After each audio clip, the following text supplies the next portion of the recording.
Be Me 34 beekeeper, not the romantic kind you see in photos, with a flower meadow and a little wooden sign that says local honey, just a guy with 47 hives, 2 acres of land outside of town, and hands that smell like smoke. Most of the time, married 4 years, met her through mutual friends at a backyard thing. She was funny and direct, and I liked that. Immediately, she works HR at some mid-sized company.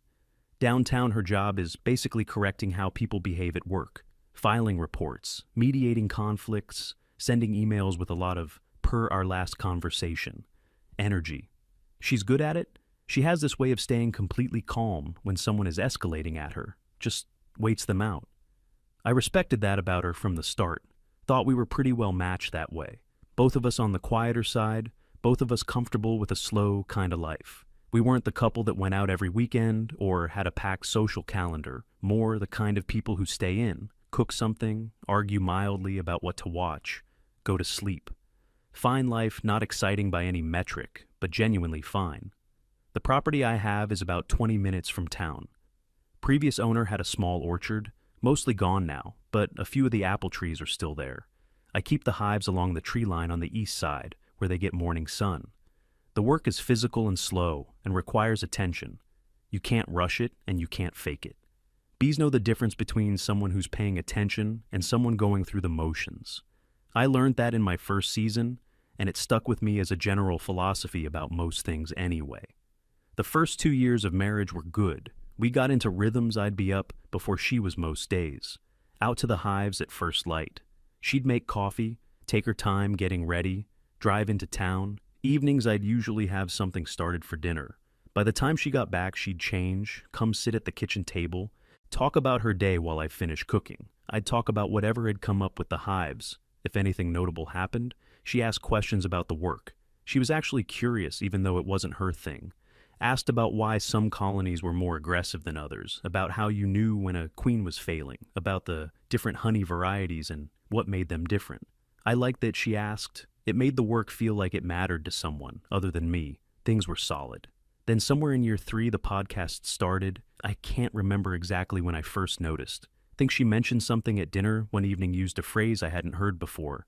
Something about emotional labor being unevenly distributed in heterosexual relationships. I asked what she was listening to. She said a podcast about feminism and relationships. Her friend had recommended it. I said, okay, didn't have a strong feeling either way. She could listen to whatever she wanted, but the vocabulary started changing gradually over the following weeks. Words like autonomy and invisible burden and relationship dynamics started appearing in regular conversation. I started noticing that the conversation was more often about what I wasn't doing than about anything that had actually happened.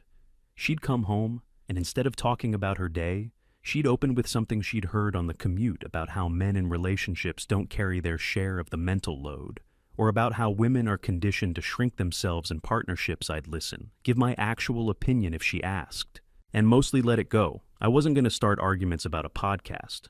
But I noticed the shift. It was subtle. She wasn't suddenly a different person. But there was a background irritation that hadn't been there before. Like she was looking for evidence of something, checking to see if I matched a profile she'd been handed. Her friend had always been around, but became more present around this time. She works at a yoga studio, very certain about everything, talks in a way that makes you feel like you're already wrong before you open your mouth. Not malicious exactly, just relentlessly sure of herself and her read on things. I don't think she's a bad person. I think she found a framework that made sense of her own life and then assumed it was the one-size model. When they got together, the energy in the house would shift, not in a way I could name, precisely just in a way where I felt slightly like a subject being discussed rather than a person in the room. I'd usually find something to do, elsewhere workshop, porch, walk the property line. Not because anyone asked me to leave, just because the air was different and I didn't want to be in it. One evening I came in from the east side, jacket still on, smoker on the porch. She and her friend were at the kitchen table with a bottle of wine. Open they went quiet when I walked in. Not a guilty quiet, more the kind of quiet that happens when a conversation has been going on for a while, and a third party arrives. I got a glass of water, said, hey to the friend, said, hey to my wife, went to the other room to read, heard talking resume behind me, lower than before. At some point, I caught the friend's voice saying something like, you deserve to know who you are outside of this. I didn't hear my wife's response. I didn't try to went to bed before the friend left. That was probably about a month before the announcement. I call it the announcement, because that's really what it was. She sat me down one afternoon, same spot at the kitchen table where we've had every significant conversation since we moved in.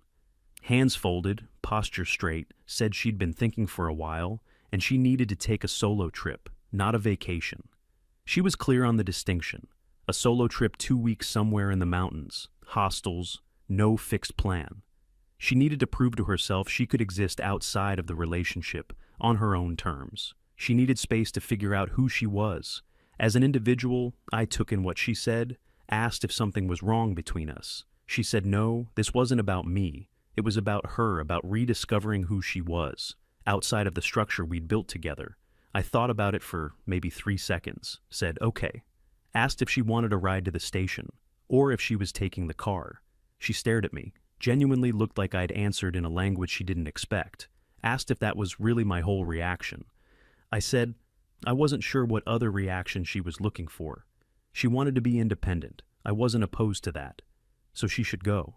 She said she expected me to push back at least a little. I said I wasn't going to argue against her doing something. She said she said something about how the whole point was partly to see how I'd respond. I said that's not the same thing as a reason to go. She didn't have a response to that right away. I could see her recalibrating something internally. Then she said, fine, said she'd leave at the end of the week. I said that was fine. The week before she left had a slightly charged atmosphere, but nothing dramatic. She was packing, researching trail routes, reading hostel reviews. I was in the middle of a stretch of mid-season inspections on most of the colonies. We were mostly in the same house, doing different things. Couple of normal dinners, normal evenings. One of those evenings she was on her laptop researching the route trail conditions, hostel ratings, what gear she'd need. I was reading at the table nearby. At some point she looked up and said something like, "Aren't you even a little worried?" I asked what she meant. She said about her going alone, staying in hostels, not having a plan. I said I trusted her to handle herself. She looked at me for a second like she was trying to figure out if that was a compliment or not, then went back to the laptop. She mentioned once that her friend was thrilled about the plan, said it was exactly what she needed to do. I said I hoped it would be good for her, meant it genuinely. The morning she left, I was already out at the hives. By the time she was loading the car, she came out to the fence line, one bag already in the back seat, called my name. I pulled off the veil and walked over. She looked at me like she was waiting for something to happen, a speech maybe, or some kind of expression. She'd been anticipating. I told her to drive safe and send a message when she got there. She said okay, got in the car, backed down the driveway and turned toward the road. I watched the car until it turned at the bend, put the veil back on, and walked back to the hive. I'd been working. There was a colony in the 3rd row that had been behaving unusually for about a week. Population seemed fine from the outside. Activity at the entrance was normal, but something felt off in the way. You notice things after you've been doing the work long enough. I spent a good 2 hours going through it. Frame by frame found the issue. Eventually Queen was present, but her laying pattern had become irregular, spotty in a way that suggested she was declining. Marked the hive, made notes, decided to give it another week before deciding whether to re-queen. By the time I came in and made coffee, she'd been gone for 3 hours. Scrambled some eggs, read through my notes from the morning, made a list for the supply store, completely normal day. She texted around 4 in the afternoon, said she'd arrived. Hostel was small but clean. Mountains were exactly what she'd hoped, sent a photo of the view from her room window. It was a nice photo, the kind of mountains that look like someone arranged them. I wrote back, "Good, glad you made it safe. View looks worth the drive." She said, "Thanks, that was it." For the evening next morning, same routine. Up before light, coffee, out to the hives. The neighbor from the far property came by to return a frame tool he'd borrowed a few weeks earlier. We ended up talking for the better part of an hour. He'd been having trouble with robbing behavior in a couple of his weaker colonies, smaller hives being raided by the stronger ones. For their stores, we talked through the options, reduced entrances, relocating the hive, timing adjustments. He stayed for coffee afterward. We sat on the porch and talked about the season, how the nectar flow had been running, what the yield was starting to look like. Both of us thought it was going to be a strong harvest if the weather held one of those mornings that just works out without any effort. My wife sent a photo around midday, a trail she'd done. Fog still sitting in the valley below the ridge, wrote something like, I already feel different out here. I looked at the photo, wrote back, looks like good hiking weather. She sent a thumbs up. I put the phone down and went back to what I was doing. I want to be clear about something here, because I can see where it looks like I'm being deliberately cold. I didn't know what I was supposed to be writing to her. She had told me the trip was for her independence and her sense of self. The version of me who texts her 14 times a day, asking when she's coming home, is not respecting that. So I wasn't doing that. I was taking her at her word. Whether she actually meant the words she used is a different question. Days were full, regardless. The supply store run took most of one morning. A colony I'd been watching for swarm preparation needed attending, found a queen cell, made the call to do a split setup. A nuke with the frame and a decent population of nurse bees gave them a chance to raise their own queen from the cell. That's a whole process that takes attention and follow-through. Over days had dinner one evening at my neighbor's place. His wife made a big pot of something. We sat around the table and talked about normal things. Land prices going up in the area, their son who'd recently moved for work, whether the dry stretch was going to affect the late summer flow, drove home around 10. The dog that had been showing up for a few weeks came around when I pulled in. I gave it some food and left the porch light on, went to sleep in the morning. I found it asleep on the porch mat. I stepped over it, made coffee, went to the hives. It was still there when I got back, starting to feel like a decision was being made for me. She texted that night, but I was already out. Saw it in the morning. She said she'd met some interesting people at the hostel, a couple doing a long cross-country route. A woman who'd been traveling solo for a month said it was strange in a good way to talk to people with no shared context. I wrote back, sounds like a good crowd to fall in with that. Morning, I had a delivery to prep 2 cases of the spring blend for the restaurant in town. The chef there had been buying from me for a couple of years. Uses the honey in a house, dressing, and a dessert on the current menu. Professional relationship that had gradually become something loosely like friendship he'd sometimes call when he had product approaching its window. Drop it by the property good arrangement. I loaded the cases into the truck, drove in, dropped them off, stayed for a coffee at the bar while the place was still quiet before service drove back. She called that afternoon, probably day 6 counting from when she left. I picked up on the second ring. Had my jacket half off from coming inside. Voice sounded a little flat compared to the earlier texts. Asked how I was doing. I said fine. Asked how she was. She said good, tired from a hike. We talked about nothing in particular for a minute. Then she said, kinda just dropped it into the conversation, that she had expected me to reach out more. I said I hadn't wanted to interrupt her trip. She said I wouldn't have been interrupting. I said okay, I could text more, if that's what she wanted. She said she didn't want me to do it, because she'd asked. I sat with that sentence for a second. I understood what she meant. I think she wanted the contact to be coming from something natural in me, not because she'd requested it. But here's the problem with that. For me, it was completely natural to leave her alone. That was my actual response to someone who said they needed space and independence. I wasn't playing a game. I didn't know the correct move was to ignore what she said and text constantly. Anyway, I said I wasn't sure how to work around that. Logic asked what she actually needed from me right now. Whatever it was, I'd try to do it. She said she didn't know. I said, let me know when you figure it out, and I'll do my best. She said, okay. We talked for a few more minutes. She asked if the dog had come back. I said, yeah, showed up again. I'd given it food. She said, good. She always had more feelings about that dog than she let on directly. We said goodnight. I made dinner and thought about the call while the pan was heating. Something was off. But I still couldn't locate it exactly. It felt like she was testing the temperature of something and not finding what she expected. I didn't know what the expected reading was supposed to be, so I had no way to help day 8 or so. She sent a longer message than any of the previous ones, said she'd been thinking a lot on this trip and starting to wonder if she was running away from something or towards something, and she wasn't sure what that meant. For when she got back, I read it a couple of times, wrote that I thought that kind of question was worth sitting with. No rush to land on an answer. She said that was very me. I took it as a neutral observation rather than a criticism. Then she said, sometimes she wished I would just react to things I asked. What she meant by react, she said, like, show a feeling, be bothered by something, let something land visibly. I thought about how to respond to that. Wrote that I had feelings. I just didn't tend to put them in the text messages while she was on a trip that was supposed to be about her. And also that I didn't think her going somewhere, she said she needed to go, was something I should be upset about. She said that was the problem. I said I wasn't sure I followed. She said she went on the trip partly to see what I would do. I put the phone down on the table for a second, looked at the wall, picked it back up, wrote, "And what did you find out?" She didn't respond for a while when she did. She just said she wasn't sure. Yet I said, okay, went to sleep.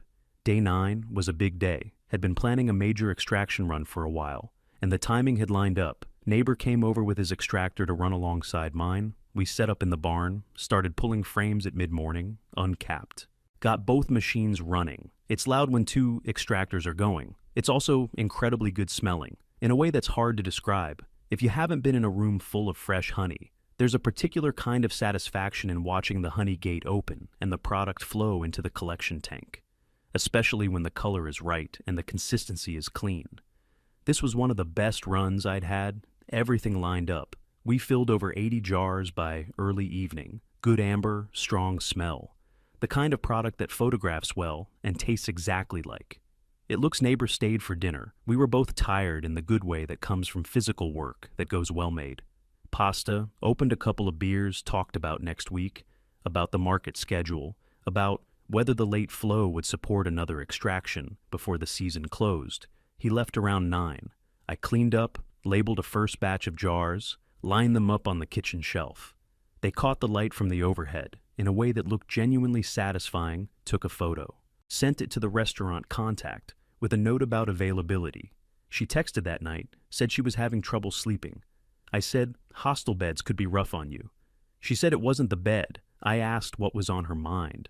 She said she kept thinking about home, which surprised her because the whole point of the trip was to not think about home. I said that sometimes being away helped you figure out what you actually wanted to come back to. She said, maybe then she said something. I've thought about a few times since. Said she thought independence was supposed to feel like expansion, but mostly it felt like absence. I read that carefully, wrote back, maybe those aren't actually different things, and you're just feeling both sides of it. At the same time, she said maybe said goodnight. I went to bed thinking she'd probably come home before the 2 weeks were up. Not because she was miserable there, exactly more, because I think she had done what she came to do and wasn't sure what the second week was supposed to add. Day 10 she called, midday. I was in the middle of something, but picked up. She said directly, right at the start, "Do you want me to come home?" I said, "Of course I do." She said, "Then why don't you act like it?" I said, I was acting like someone who respected what she told me she needed. She said sometimes respecting someone's words means seeing past the words to what's underneath. I thought about that for a second, said, I wasn't going to perform, worry for her benefit. That would be putting on a show. She said that was infuriating. I said, I understood that. She said, did I really?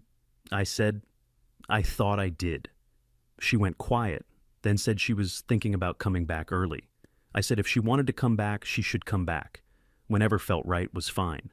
She said stop doing that. I asked what I was doing. She said, being completely reasonable all the time. I actually laughed a little at that.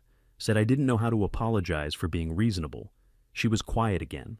Then she laughed a little too.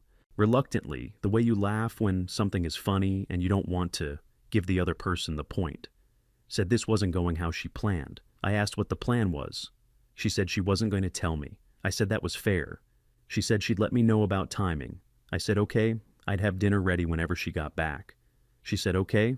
We hung up. I went back to what I was doing. Wasn't worried about the call. Something had shifted in it, and I thought it was moving in a reasonable direction. Day 12, she texted early in the morning, said she was coming home in 2 days. I said, great, let me know your arrival time. She sent the time in the afternoon. I said I'd be home. Spent those 2 days finishing the extraction, cleanup, rinsing equipment, storing the extractor, doing the accounting on jars, pricing the secondary batch for the farmers. Market table, neighbor came by again with a question about one of his weaker hives going into the end of season. We walked the hive together. I gave him my read on the store's situation. Normal couple of mornings on the day she was coming back, I made sure to be done with the hives before noon, cleaned up properly, got changed, started thinking about dinner, decided to keep it simple. Something I knew she liked, also cleaned the house properly. Not because I'd let it go, just because it seemed like the right thing to have done by the time she walked in, wiped everything down, changed the sheets, put fresh towels out. The kind of thing you notice when it's done and don't notice when it isn't. She pulled into the driveway just after 4 in the afternoon. I heard the car and came out to the front of the house. She had one bag. Looked tired in a way that wasn't about the drive, the kind of tired that comes from thinking too hard for too long. I took the bag from her, asked how the drive was. She said long. I said those mountain roads do that. We went inside. She stopped in the kitchen doorway for a second and looked at the jars lined up on the shelf. I had arranged the good ones from the harvest. Maybe 30 jars in 2 rows. The light was good at that time of day. They were catching it. She stood there just looking at them for a moment. I asked if she was hungry. She said not really, asked if she wanted tea. She said yes. I put the kettle on. She sat down at the table. I brought the cups over when it was ready. Sat across from her. Asked how it was. Overall, she said it was a lot to process. I waited. She said it wasn't what she expected. I asked what she expected. She said she thought she'd feel more certain about things by the end of 2 weeks, more clear on things. Instead, she'd spent most of it arguing with herself. I said sometimes trips are like that. The clarity comes later. She held her cup, said her friend had texted her multiple times over the whole 2 weeks checking in, telling her she was brave, that this was so important. Said at a certain point the cheerleading started feeling exhausting, like the support was more for the idea of what she was doing than for her actually doing it. I said, sometimes encouragement can feel like pressure with nicer packaging. She looked at me, said, yeah, exactly like that. She said her friend had a way of making her feel like she needed to be having a breakthrough at all times, like any moment that wasn't revelatory was a failure to lean in properly. I didn't say anything to that. She said she'd had one long conversation with the woman traveling solo. The one who'd been on the road for a month said that woman seemed genuinely happy, but also genuinely alone in a way that wasn't romantic or inspiring, up close, just alone, and she couldn't work out if that was freedom or loneliness or just the same condition. With different framing, I said probably all 3 depending on the day and the hour. She was quiet for a minute, then said something I wasn't expecting, said somewhere around day 8. She had convinced herself that my calmness was a form of toxicity, that she'd been hearing a lot of content framing male emotional steadiness as either checked out behavior or a manipulation tactic, like, if he's not reacting visibly, then he's either given up or he's running a game. She said she caught herself applying that to me and then felt foolish about it. I said it wasn't foolish exactly. If you listen to a framework long enough, it starts applying itself automatically to everything you look at. She said, right, said. She kept trying to categorize me and I wouldn't fit anywhere. She was given, I said I was just at work. She actually smiled at that. A real one, not the polite kind, said. She knew, said somehow that was more disorienting than if I'd been obviously miserable waiting for her. We sat for a while after that. Not uncomfortable, just 2 people who had been in different places for nearly 2 weeks, sitting in the same room. Again she went to shower. I started making dinner. She came back looking more herself, hair still damp. In her actual home clothes we ate at the table and talked about practical things, whether the farmer's market was worth doing next month, the car's oil change, the dog that kept showing up. She said we should just officially get food for the dog and commit to it. I said we'd basically already been doing that for a month. She said then we should just admit we have a dog. I said fair enough, we have a dog. Apparently she went to bed earlier than usual. I cleaned up, went out to the porch for a while, clear night. Warm enough to sit without a jacket. The hives were quiet the way they get after dark. That low hum you can barely hear if you know to listen for it. I thought about the 2 weeks not with anger or satisfaction or any strong feeling, just turned it over. The way you turn over a frame to look at both sides. She had gone to find herself, and found a lot of questions instead of answers, and found that I wasn't the thing she'd been told I probably was.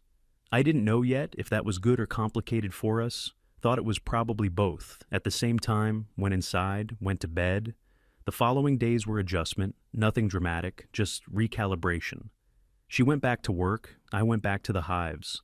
She was quieter than usual in the evenings, but not a withdrawn quiet. More like someone who has a lot running in the background while they do regular things. Her friend called a couple of times during that period. I noticed the calls were shorter than they used to be. My wife would give brief answers and wrap it up without the long kitchen conversations that used to follow. One evening she mentioned that her friend had told her she'd sabotage the trip by coming home early, that she'd let herself get pulled back in. I was washing a jar at the sink when she said it asked what she said back. She said she told her that wasn't what happened, that nothing had pulled her back in, she'd just been done. Friend had something to say about that, about patterns and comfort and not recognizing the cage my wife said she'd left it there. Then she said she'd been thinking about how much of the past year had been her listening to voices that weren't hers, taking their read on her situation and applying it to her actual life like it was a match. I put the jar down, said, "I thought that was a clear-headed thing to notice," she said. It cost her an expensive trip to notice it. "So, maybe not that clear-headed." I said, "Sometimes that's just the price." She said, "Yeah." I asked if she'd still recommend the mountains. She said yes, but for the hiking, not for the self-discovery. I said that's usually how it goes. Anyway, she said, probably things kept settling after that. The sharp edges of it softened the way most things do. Over time, she stopped bringing up the trip. As a topic, stopped bringing up the framework. Stuff started just being in the evenings. The way she used to be asking about the hives, telling me about work, arguing about what to watch. She told me one evening about a situation at work. One of the managers she'd been mediating around for months had finally crossed a line that was documentable. She had to write up the report, spent the story getting more animated as she went. I told her she'd been right about him from the start. She said she knew, said sometimes you have to wait for people to show you what they are. I said that was true of most things. She said, "Yeah, gave me a look. I couldn't fully read, didn't say anything else about it." I didn't push her. Friend came by once, maybe 3 weeks after she got back. They were on the back porch with wine. I was in the workshop doing maintenance on the extractor, came through for a drink at some point, and caught the tail end of something. Friend saying, my wife had just gone back to normal, like nothing happened. My wife said that was because nothing happened in the way she was implying. Friend said something about patterns and comfort zones and not seeing them clearly when you're inside them. My wife said something I didn't fully catch, but the tone was direct, not unkind, just direct in a way that signaled she was done with the direction of the conversation. The friend left not long after my wife came inside, got some water, stood in the kitchen for a second, said she thought she'd outgrown some things while she was away. I said that could be a good thing. She said she thought so. Few days after that, she came out to the hives for the first time in a while, just stood at the fence and watched me work a row. I finished and walked over. She said she liked watching that. It looked like I knew exactly what I was doing. I said, most of the time. She said, that must be a nice feeling. I said it was. She looked at the hives for a while, then said she was sorry, not in a big way, not making a production of it, just said she was sorry for building a version of me in her head, based on a template she'd been given, and then feeling frustrated when I didn't match something I hadn't been consulted about. I said she didn't need to apologize for that. She said she did a little. She said the podcasts had been filling in blanks with a particular set of answers, and she'd been listening to them long enough that she stopped checking those answers against her actual experience. I said, that's an easy thing to let happen. It's comfortable to have a framework that organizes the confusion for you. She said, but at some point it started picking fights that weren't there, seeing patterns in things that were just me being me. I nodded. She said she was done with those particular ones.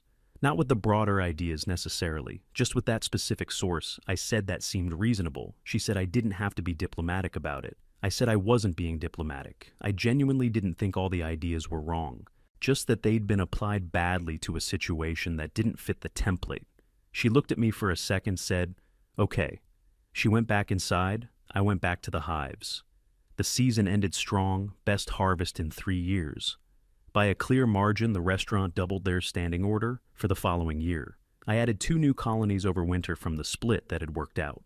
Well, things kept going, things kept being fine. She's still at the same job, still comes home with stories about correcting people's behavior and navigating whatever the current drama is. I'm still at the same hives, still coming home smelling like smoke. The dog is official, now has a name, has a bowl, has a spot on the couch that my wife pretends not to see. Her friend is still around, but different. Not as present, not as loud. When she is, the podcasts are probably still on her phone somewhere. I don't ask, not my business what she listens to. I think about the trip sometimes when I'm working a row in the mornings, not with any strong feeling attached, more like an interesting stretch of time to look back at. She left to find herself, and found mostly that she didn't know exactly what she was looking for. She came back and the house was clean. The honey was jarred. The dog had been fed. I hadn't been sitting in the dark waiting for her. I had just been here doing the work. That's really what the whole thing came down to when I strip everything else away. Not any grand statement about independence or feminist frameworks, or who needs who. Just the fact that I was already okay, had been okay the whole time, didn't need her absence to discover that already knew it. She needed the trip to work out what she needed, and part of what she found out was that she'd been handed a map to a place that didn't quite match the territory she was actually in. I'm not going to editorialize too much about what that means in the bigger picture. I'll just say the hives are full. Heading into next season, found a good spot for 2 new colonies on the west edge, where there's more clover cover. Spent a morning prepping the ground, getting the stands leveled, good work, the kind that pays off quietly. Over time, the dog has decided the porch is hers, at specific hours, and will stare at me if I try to sit in the wrong chair. My wife bought it, a proper bed, put it inside, near the back door. Dog sleeps there most nights. Now my wife came out last week to watch the evening inspection, stayed for the whole thing this time. Not just a few minutes at the fence, asked questions, remembered details from months ago, when I'd explained something about queen behavior on the walk back to the house. She said she thought she understood why. I liked the work. I asked what she thought. The reason was, she said, because it rewards you for paying attention. I said, yeah, that's most of it. She said that was rare. I said it was. We stood there for a minute in the evening. The light was going sideways through the apple trees. The hives were making that low sound they make when everything is in order. She said something I didn't catch at first. I asked her to repeat it. She said she was glad she went. I said good. She said, but not for the reason she thought she was going for. I said, yeah. Those trips usually work like that. She looked at me, said, did you know that? Before I left, I said, I had a feeling she asked why I didn't say anything. I said because you had to go find out yourself. She was quiet for a second, then said that was either very wise or very annoying. I said, probably both. Depending on the day, she shook her head, not upset. Just the gesture people make when they don't have a comeback. We walked back to the house together. I made tea. She sat at the table with her feet up on the opposite chair, the way she does when she's properly relaxed. We didn't talk about the trip again that night, talked about the farmer's market coming up, and whether it was worth the early start. She said she'd come with me this time. If I wanted, I said, that'd be good. Extra pair of hands, helps with the table. She said she'd drive so I could sleep on the way. I said she'd have to be up before 4. Then she said she knew, said it wasn't a problem. I said all right then, that was it, MFW. I gave my wife 2 weeks of independence, and she came home to find out I hadn't spent any of it suffering, just working, eating, sleeping, waking up, working again, steady the way I've always been. Steady, she asked me once, not long after she got back. If I ever got lonely out there in the mornings, I thought about it. Honestly said, not really, the work kept you company in a way that was hard to explain. She said she believed me, said she thought she understood it a little better. Now she's still figuring out what she thinks about all of it. I think she's getting there. We both are, probably the hives. Don't wait for anyone to finish deciding, so I don't either. You just get up, check the frames, note what you see, and go from there every morning, the same, every season a little different. That's all it ever is. You just get up and work. That's the whole thing, really.